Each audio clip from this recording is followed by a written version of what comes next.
Pour votre santé, consommez au moins une vidéo par jour. Ceci n'est pas un message du ministère de la Santé, seulement de nous, quoi. Ouais, de nous. Hey Deathstroke, tu vas me dire tout de suite où est-ce que t'as caché Felicity, sinon je t'éclate ta gueule. Jamais. Tu m'as tout pris, tu m'as tout volé, mon travail, mon argent, et tu m'as osé me dire que j'avais trahi cette ville alors que j'ai tout donné pour cette ville. Tu vas payer. Ah, Vous êtes là? Ah bah, bien le bonjour, hein? Et bienvenue sur YouTube, hein?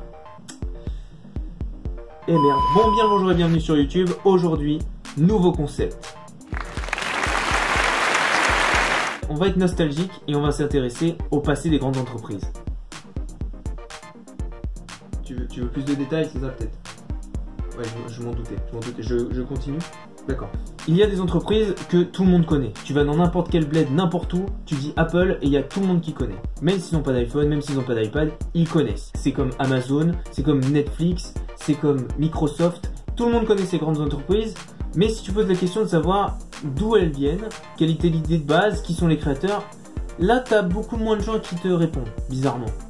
Et ben on va s'intéresser à ça aujourd'hui, c'est-à-dire d'où sont parties ces entreprises, de comment elles ont démarré, qu'est-ce qu'elles étaient avant d'être ce qu'elles sont aujourd'hui, qui sont les créateurs, etc. Et on va répondre à beaucoup de questions.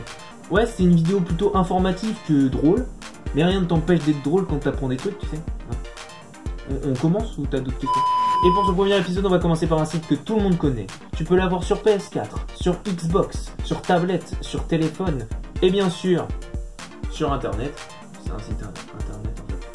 Du coup c'est mieux. Je veux bien sûr parler de Netflix. Aujourd'hui, Netflix est le leader mondial du streaming payant avec 137 millions d'abonnés dans le monde. On se rend pas compte, mais 137 millions d'abonnés dans le monde, ça représente 1,37% de la population. C'est-à-dire que si tu prends 100 personnes, il y en a forcément un qui a un compte Netflix.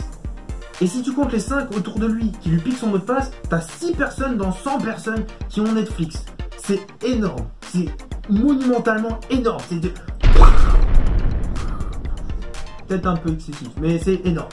Donc il y a pas mal de gens qui utilisent Netflix, mais il n'y a pas beaucoup de gens qui connaissent son histoire. Quoi? Tu veux une preuve? Ah, je te sens, toi tu veux une preuve, toi. Toi tu veux une preuve. Toi aussi tu veux une preuve. Ok, on va faire une preuve. C'est très simple. Je vais vous poser une question ultra simple. Quand a été créé Netflix?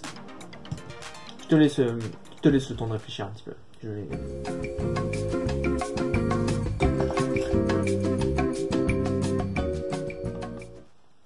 C'est bon? C'est bon? T'as réfléchi? Tu veux un indice? Toi aussi, tu veux un indice? Vous voulez un indice? Ok, ça marche. Raté. Ok, tu veux un indice? Ok, je te donne 4 années. Et c'est forcément l'une de ces 4 années. Là, c'est facile, c'est un QCM, tout le monde aime les QCM. Ok? 1789, première date. Deuxième date, 1997. Oui, tu te dis, c'est très vieux. Oui, je suis d'accord, c'est très vieux, mais peut-être qu'il y a des pièges. 2007 ou 2014. C'est les 4 dates. C'est les 4 dates, je te les donne, tu vois. Elles sont affichées là, là, là et là. Voilà. C'est les 4 dates. Tu en fais ce que tu veux et tu me donnes la réponse. J'attends.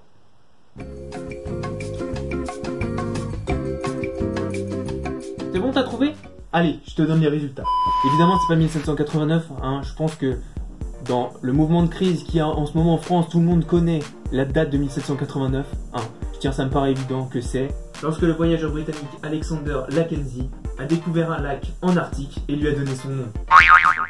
Ouais, tu peux vérifier sur internet, ouais, tu peux le faire. Je te jure que c'est en 1789. Je vois pas ce qui s'est passé de plus grave en 1789. Je vois pas. Ouais, on passe à la suite? On passe à la suite. Et donc la réponse était 1997, création de Netflix par Reed Hastings et Mark Randolph. Ça t'embouche un coin, je suis sûr. Après, je comprends que t'aies fait la faute. Les dates que j'ai choisies, elles sont toutes importantes dans la création de Netflix. Sauf 1789. Ça, c'était pour la blague. Sois pas con. C'était pour la blague. Ok? T'as compris? C'est bien. Alors au départ, Netflix, ça ressemblait à ça. Et ouais, c'est pas super beau. Ouais, c'est pas... Et c'était un site de location ou d'achat de DVD en ligne. En gros, c'était un vidéoclub, mais en ligne, quoi. Tu vois? Et ils avaient déjà un système d'abonnement où tu t'abonnais, tu payais une certaine somme tous les mois et tu pouvais louer les DVD que tu voulais. Comme Netflix actuellement, sauf que là tu avais un DVD, tu avais un disque. Je suis en train de me rendre compte qu'il y a pas mal de jeunes qui ne savent pas ce qu'est un vidéoclub. Et je viens de me prendre un coup de vieux. Et c'est seulement en 2007. Tu vois que les dates je les ai pas choisies pour rien. Tu te souviens 2007 2007, tu viens un peu en arrière, tu regardes les dates que j'ai données. 2007, il est dedans. Je suis sûr il est dedans. Paris, il est dedans. Que Netflix intègre le service de streaming sur sa plateforme. À cette époque, ils sont 4,2 millions d'inscrits sur Netflix. On est encore loin des 137 millions. C'est-à-dire qu'en seulement 11 ans, Netflix a multiplié par 32 le nombre d'abonnés sur son site. C'est énorme. Si nous, on faisait x32 des abonnés qu'on a actuellement, on serait à... On aurait beaucoup d'abonnés, et ça serait cool. Alors abonne-toi, hein. Tout de suite, bouton rouge, en dessous, tu t'abonnes. Ce 4,2 millions, il est pas bizarre. C'est-à-dire que c'est pas bizarre qu'il n'y ait pas beaucoup de gens sur le site. Vous savez pourquoi? Parce qu'il n'est pas encore accessible au monde. Il est accessible qu'aux États-Unis. Et il s'ouvre au monde entre 2011 et 2016 pour devenir accessible partout en 2016. Et comme je suis sympa, je vais te faire la liste chronologique des pays dans lesquels Netflix est apparu. Hein, ça va être sympa ça, hein. C'est sympa, je suis gentil, c'est sympa. Alors, dans l'ordre, Amérique latine, les Caraïbes, le Royaume-Uni, l'Irlande, pays nordiques, Pays-Bas, Allemagne, Autriche, Belgique, France, en 2014. Toi-même tu sais la date, tout à l'heure, tu reviens au début de la vidéo, tu regardes 2014, je te l'avais dit, hein, je te l'avais dit. Luxembourg, Suisse, Australie, Nouvelle-Zélande, Japon, Italie, Espagne, Portugal, monde, système solaire, voie lactée, univers. Je suis peut-être allé un tout petit peu trop loin. Je suis pas sûr que les extraterrestres aient Netflix. Non, on va rester sur le monde. Hein. Le monde, c'est bien. Adjugé. 1, 2, adjugé. Le monde. C'est aussi en 2014 que sort le tout premier film réalisé par Netflix, Beast of No Nation. You see my English accent? Okay, very good, let's go. Et aujourd'hui, Netflix a réussi à négocier pour que leur film passe d'abord au cinéma avant d'être disponible sur la plateforme le lendemain. C'est quand même ouf de voir comment tu passes d'un vidéoclub en ligne au site de streaming payant le plus connu du monde. C'est énorme. Comme quoi, quand t'as un rêve, faut le suivre vraiment jusqu'au bout. Parce que tu sais pas ce que ça peut donner dans l'avenir. C'est un truc de ouf. Il faut toujours s'accrocher à ses rêves. Et c'est ce qu'on fait sur cette chaîne.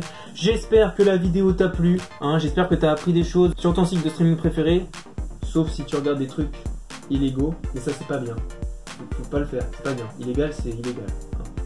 N'hésite pas à mettre un pouce bleu si la vidéo t'a plu. Tu peux mettre un pouce bleu aussi si elle t'a pas plu. Tu vois, parce que comme ça, au moins on le sait. Hein, tu mets un petit pouce bleu. Elle t'a pas plu, on comprend. Hein.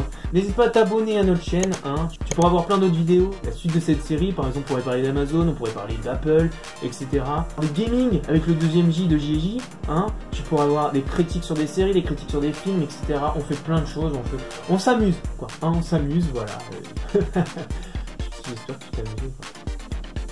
Voilà, ce sera tout pour moi, c'était J de la chaîne JJ. Je vous souhaite une excellente soirée, hein, et à bientôt pour de nouvelles vidéos.